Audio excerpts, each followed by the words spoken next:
Wait a minute, I hear something. Dr. Movie! Dr. Movie! Blueberry News! Dr. Movie! Dr. Movie! Yeah!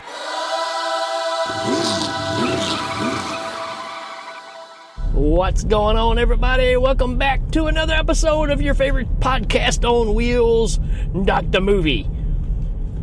Why didn't I come up with a name that has something to do with, I don't know, riding in a car instead? Well, because it was Dr. Movie before I got in my car. It just happened to happen that way, folks. Hope y'all are doing good in your neighborhood. And wanted to talk about a movie that I just checked out, and you can check it out too if you wanna, which is on Tubi. And it is the movie The Slayer from 1982. It's a horror / mystery. I don't know if I'd go so far as calling it a mystery. Yeah. You're probably going, I've never seen this one. Well, probably a reason why. But we'll get to that. Like I said, from 1982. And directed by J.S. Cardone. That's right. The guy that gave us, what was it, Shadow Zone? Let's see. I think that's right. Yeah, he gave us Shadow Zone, which I covered earlier on in this episode, or in this show. He also gave us 8mm Part 2. Like you knew there was one already. Had a budget of $750,000. Yeah, that's understandable. But yeah, let's see if we can find a synopsis on this. Here we go. Something unseen stalks a haunted artist and her husband and two others on an island. Yeah, that's pretty much it. You know, I was going to break this thing open with a couple of unattractive couples decide to take a vacation together. I mean, there's some ugly people, folks. They're all kind of rough. Just saying. And you know, they need to get away.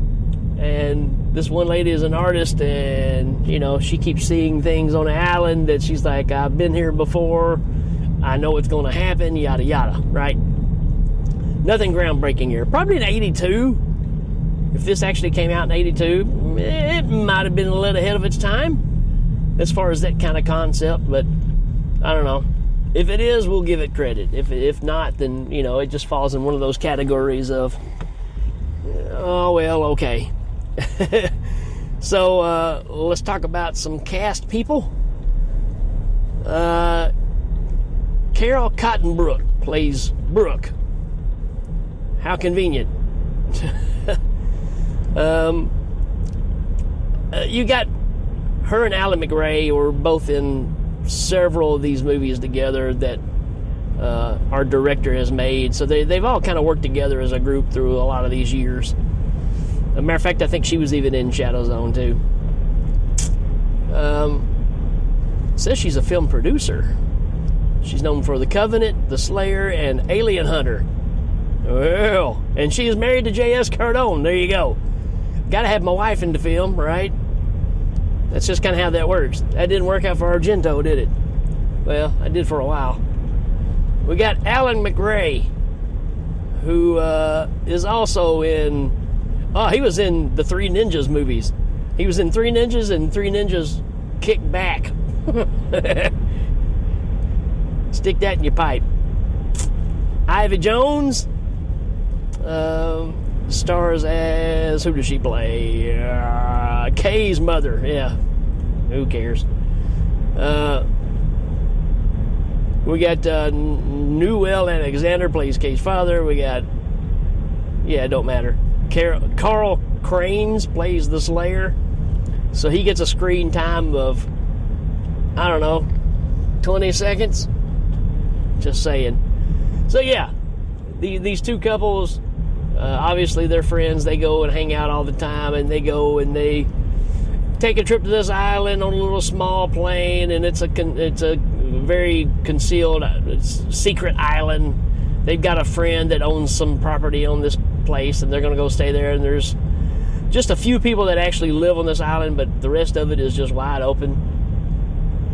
And so they're getting there, and they find the beach house they're going to stay in, and, you know, it's pretty rough on the outside, but pretty nice on the inside, which is just like my recent trip to, outside of Cincinnati.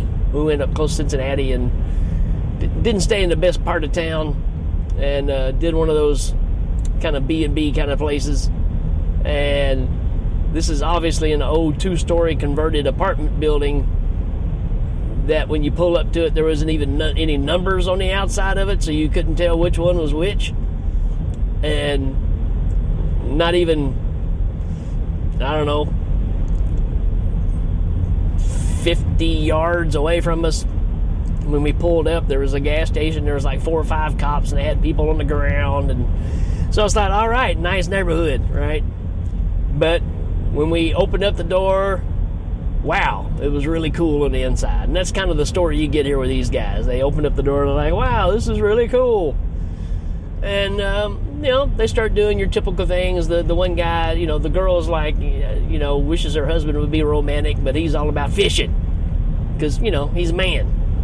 And they go out and they're on the beach one day, and then down quite a bit far from them, there's a local guy that's there, and something sneaks up behind him and kills him with a boat oar. And you're like, okay. Of course, you don't see it.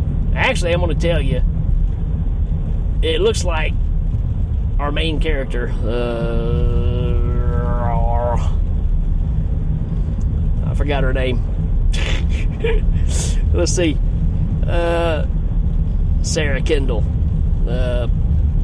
But Sarah's name in the movie is Kay. That's right. And so it kind of looks like her shadow. But, you know, it doesn't really give anything away, me saying that, really. Then it goes on to, you know, there's all these things, like I said, where Kay is like, hey, I've drawn this picture before of this building, so I know it's going to happen. There's something bad's going to happen. She keeps having these nightmares, and whatever happens in the nightmares supposedly comes true. There's a real bad storm coming, which it storms at this place all the time. And it's a real bad storm, and they shut everything up, but the husband goes out looking for something, and he climbs up into this loft that's got these swing open doors that swing up, and they're propped open. And it's like he's snooping around, and all of a sudden those doors shut on his head and like almost decapitate him, right? They come down and they just hold his neck there. It's not, you can't really see what's going on when it happens, but the after fact, you're like, okay, that's not a bad looking effect, actually. And so now the rest of them spend the whole movie trying to find her husband. But then, you know, obviously there's this beast, the Slayer, that's supposedly killing everybody, even though there's no backstory, there's no reasoning, there's nothing that points you in any direction of what's going on in this movie. Kind of drawn out. I mean, there's only 5 people in the movie, and it's like one gets killed every, I don't know, 45 minutes. So it doesn't really move, right? So that's kind of the problem with this movie. And when you kind of get to, you know, towards the ending here, Kay's the only one left alive. She's found everybody else dead, and she goes back to the house and boards everything up. Oh, I forgot about there's this crazy airplane pilot that brings them there too, and he's like, y'all are crazy for staying here, right? Well, it gets to where that night when she boards everything up and she's scared, she thinks the Slayer is coming after her, even though she's never seen this thing. She sees the door kind of open up in a hand, and she ends up, what does she do? I done forgot. She does something, I don't know if she shoots or what, to stop whatever's coming through the door, and it's the airplane pilot who's come to pick them up in the middle of the storm, which totally makes sense, right? The guy hasn't been in the whole movie since the first 10 minutes. And then all of a sudden he looks up and sees what's going on, and then the Slayer is behind her, and he like grabs her and takes off with her. And then we get the reveal. And yeah, I don't know if I want to tell you the reveal or not. It's not a good reveal. I'll just leave it at that. It's not a good reveal. I don't know. You may like it. I thought, wow, what a cop out here. And we've seen big time TV series end on a note like this, where you're just kind of like, really? Thanks for kind of wasting my time here. I don't know. You may like it. I'm going to leave the ending to where, if you want to go check it, it doesn't ruin it. But, there's not enough killing going on to keep you interested. I think it looks good.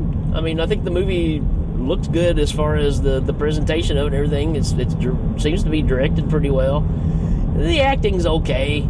You just really don't care. And it's just kind of middle of the road. And, I think the thing that really took me out of it, I could even handled, the pacing of it if you had a pretty good turnaround at the end. But unfortunately, we do not. So I give this a 2 out of 5. That's kind of where it sits with me. I'll never probably check this one out again. Didn't hate it, but just didn't really float my boat, if you know what I mean. So who knows? You may like it. Check it out for yourselves. See what you think. And again, it's on Tubi for free, so what are you really out besides your precious time? So that's all I've got on this one. If you've got recommendations, or if you're a fan of this movie, or you don't like this movie, give me a shout. So, we'll talk about it a little bit. So that's all I got for this one, folks. Till next time, we will check you later.